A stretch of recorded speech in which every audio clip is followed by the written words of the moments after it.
Bonjour, ici Christian Fauché pour Floride 360. On est à Hallandale aujourd'hui, au Diplomate Golf and Tennis Club, et j'ai le plaisir d'être avec Denise Dumont du Journal Le Soleil de la Floride. Bonjour Denise. Bonjour Christian, ça va bien? Ça va bien toi? Ben oui, ça va très bien.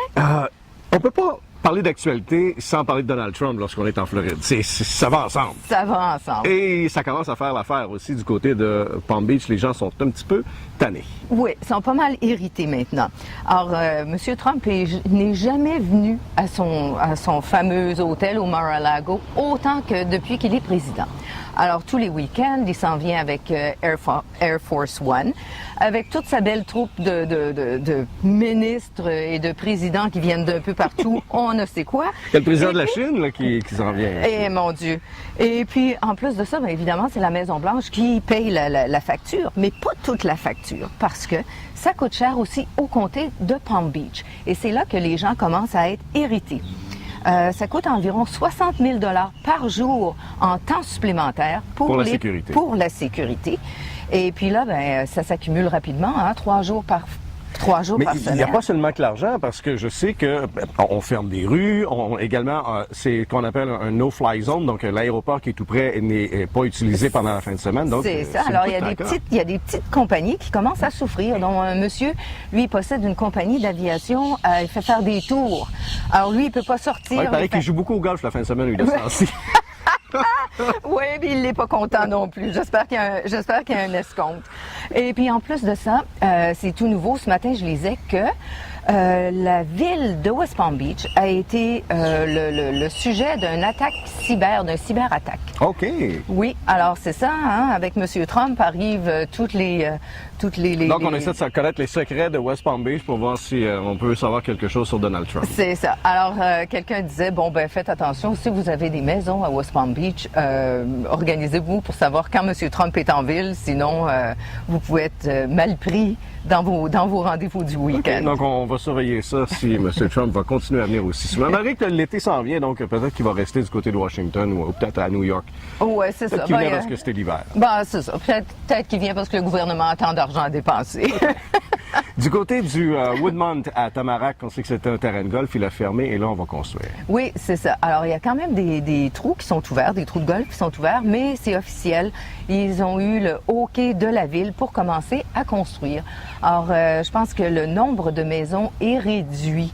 Avant, ils avaient un programme absolument... trop. Géant, oui, c'était vraiment trop. Mais maintenant, je crois qu'ils vont aller avec 142 maisons. Les maisons devraient commencer dans les 400 000 $ tout de même. Et puis, supposément que la clientèle visée, ce sont les snowbirds et les gens de la région qui seront des premiers propriétaires de maisons. Ah, okay. Alors, on va voir, mais tout de même, il y a encore un petit pic dans l'affaire. Mais oui, allez-y. Parce que le propriétaire avait promis à quelqu'un qu'il allait faire la construction lorsque ça aurait été débouché. Mais ça fait 2 ans que ça traîne. Et puis maintenant, ça va être Pulte Homes, les mêmes qui construisent justement sur le Hillcrest, qui ont eu le contrat. Alors l'autre monsieur se retrouve le bec à l'eau et puis apparemment qu'il y a des petits... Mais il y a toujours des retards comme ça quand vient le temps de faire de la construction sur les anciens terrains de golf. Un qui était très pratiqué d'ailleurs par la clientèle québécoise, c'est le Sunrise Country Club Golf Club, oui. Qui est à chevauchant, si vous voulez, Lauderhill et Sunrise. Le terrain est fermé et on attend encore. Ça fait au-dessus d'un an maintenant que le terrain est fermé. On ne sait pas encore ce qui va arriver. C'est ça. Et puis il y a des problèmes avec parce que le terrain est sursaturé de produits chimiques. Donc c'est l'histoire de l'eau potable où ça va se rendre et tout et tout. Alors, c'est pas facile. Une dernière chose aussi qui va disparaître, c'est le Mai Kai. Eh bien oui, le fameux restaurant Mai Kai qui était finalement un icône dans Fort Lauderdale avec ses bouddhas, ses grands jardins. C'était une attraction touristique. Les spectacles, tout ça. Bien là, il y a apparemment qu'ils doivent beaucoup de sous et qu'ils n'ont pas payé leurs créanciers depuis le début de l'automne. Alors, ils sont sous chapitre 11, qu'on dit ici. Ouais. Chapitre 11, c'est la banqueroute. D'accord. Alors, la prochaine fois, si vous faites une réservation, essayez d'aller ailleurs parce que je crois que les spectacles au Maikai vont être terminés. Je me rappelle les gros verres avec les fleurs. Eh bien oui, c'est ça. Et puis les plongeons, hein, tout ça, les shows, la danse. Bon. Oh, Alors, c'est un fini. icône de Fort Lauderdale qui disparaît. Eh oui, un autre.